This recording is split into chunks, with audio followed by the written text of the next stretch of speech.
Hello, everyone. Welcome back to Spiritual Lessons. And I have another strange dream.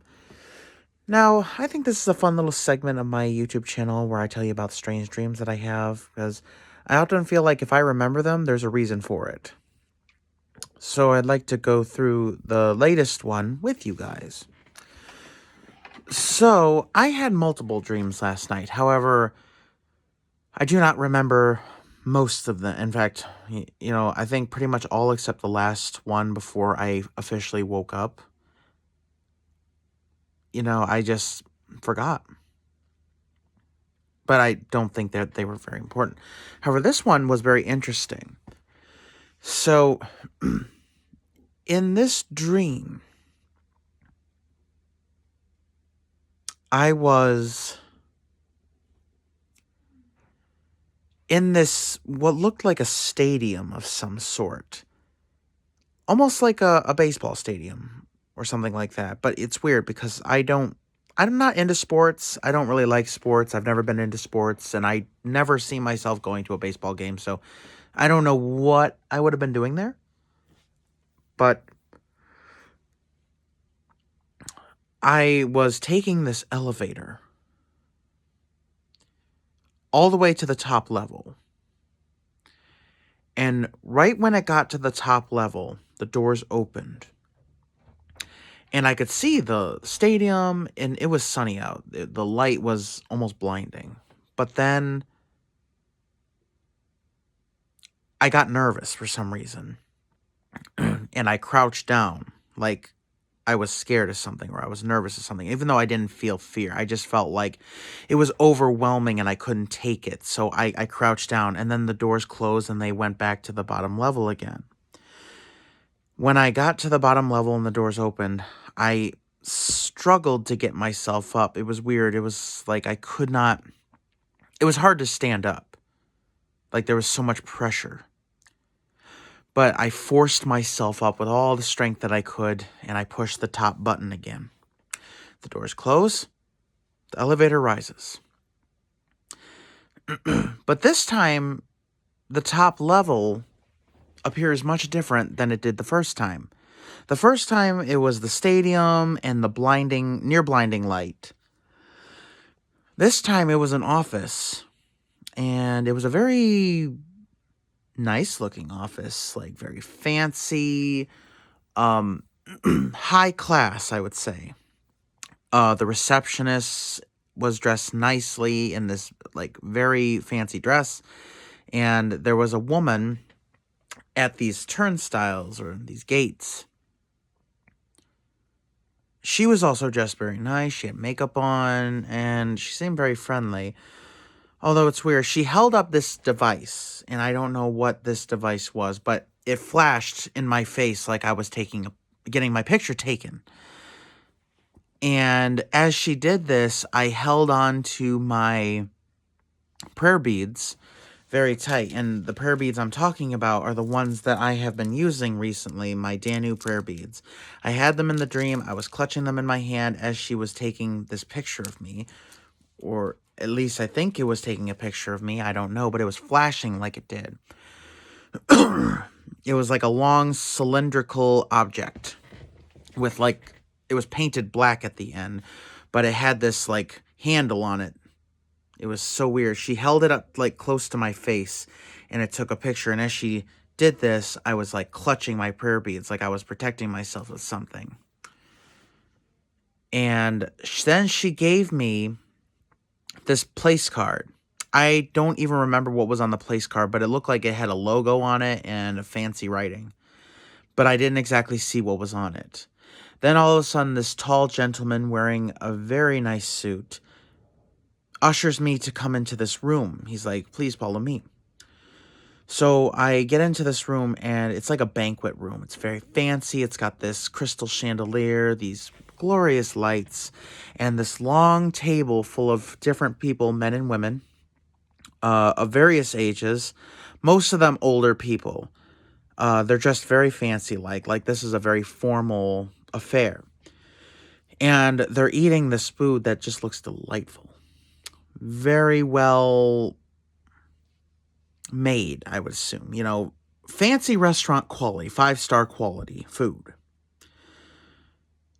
And the guy takes my place card, sets it down at this seat, and I sit down.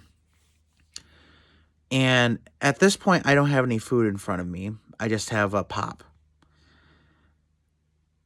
And I'm sitting across from this very beautifully dressed woman. She's wearing this black dress. She's got her hair rolled up in a bun, and she's wearing like this either diamond or pearl necklace. And she's got the nice makeup on, and she's sitting next to a gentleman. He's an older man, bald, with a little bit of gray hair on his sides, and he's dressed in a very nice suit. And they're admiring each other's plates, like, oh, I love what you ordered, and then they're describing what they ordered to me, even though I don't really recall what they ordered, but it looked very good. And there's this man who is sitting next to the gentleman that is sitting next to the lady. He is, saying that, oh, this is just a little game they play where they describe each other's dishes in their own unique way. And I'm just like, And the whole time I'm sitting at this table, I feel like I'm not supposed to be here. Like, I got in by stroke of luck. Like, I just barely made the cutoff, or, I kind of snuck my way or scammed my way in here somehow.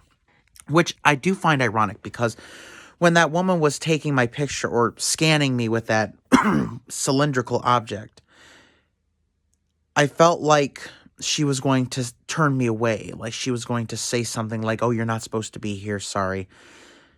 And it's like, as soon as I clutched my prayer beads, I got in. She like changed her tune.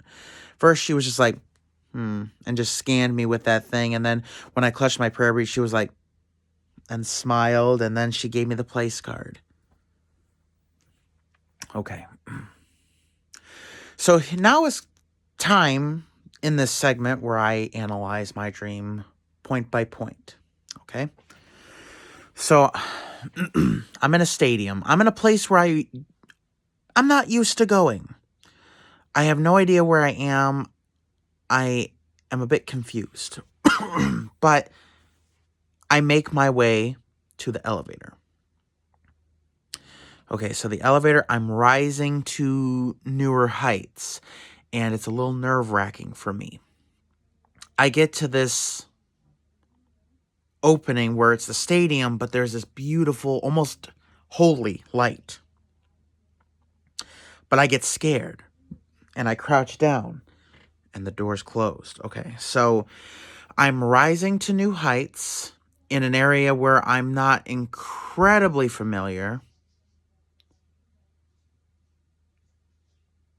but I must face what lies ahead, because if I cower and I, go back into my comfort zone, the opportunity will be missed. Therefore, the elevators close and go back down, or I will have to start at the bottom all over again. I get up from my fetal position, despite the amount of pressure that I am feeling. It's going to be a struggle, but I must persevere. And I click the button again, and I rise up again. Like a noble phoenix, I am rising. But this time, I am in a better place than I originally was. Because now I'm in this fancy office that looks very high class, very beautiful. Everything seems so nice and serene. My worries are unfounded, because if I persevere, I could very well end up in a very nice place like that. Okay, so I go towards the gate to the woman with that object. Even though I'm pretty sure that I should not be in this area, I manifest confidence, and with my prayer beads, squeezing them tight, I have faith. So with confidence and faith,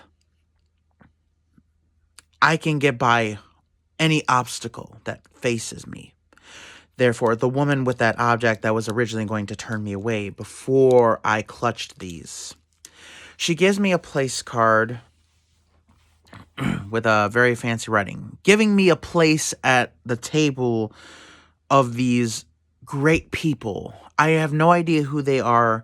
I don't know what their names are, but I feel like that they've done great things, that they have moved up in society, and they're all people to admire. I now have a place among those types of people.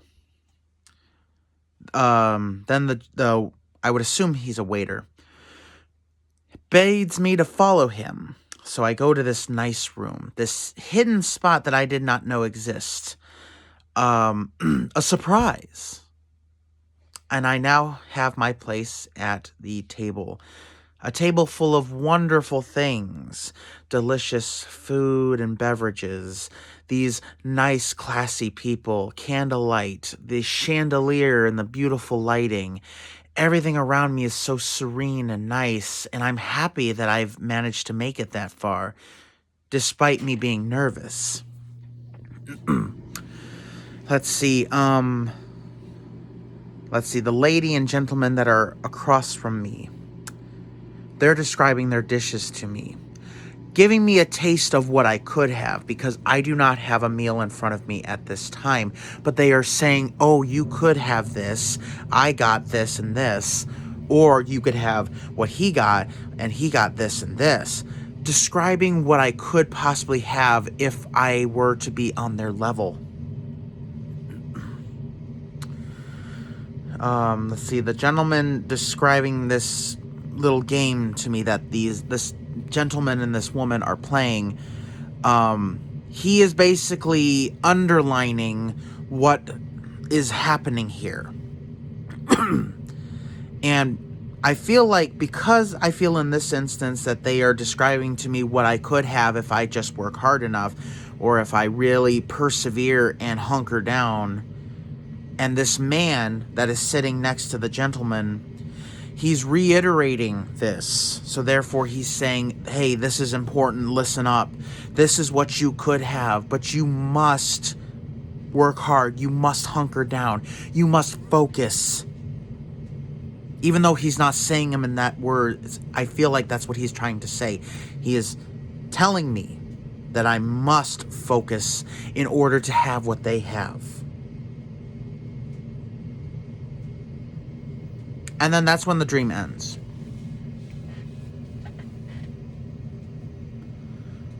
I feel, to summarize the dream, that my dreams, because like one of my dreams is I want to own a farm someday. I have no experience in that whatsoever, and I know it's going to be a lot of hard work. But I feel like if I persevere and I have faith and confidence in what I'm doing, I can learn it and I could actually do it.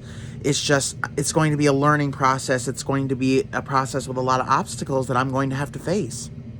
But if I have confidence and faith, I can get by those. And in time, who knows, my hopes and dreams, not just the farm, but my other hopes and dreams, may put me in a place where I actually feel like right now, I don't feel like I belong there, but I could belong there if I worked hard enough. I could bring myself to a higher place in society. I can get to the life I want. I can't be afraid to step out of my comfort zone. I can't be afraid to face what lies ahead.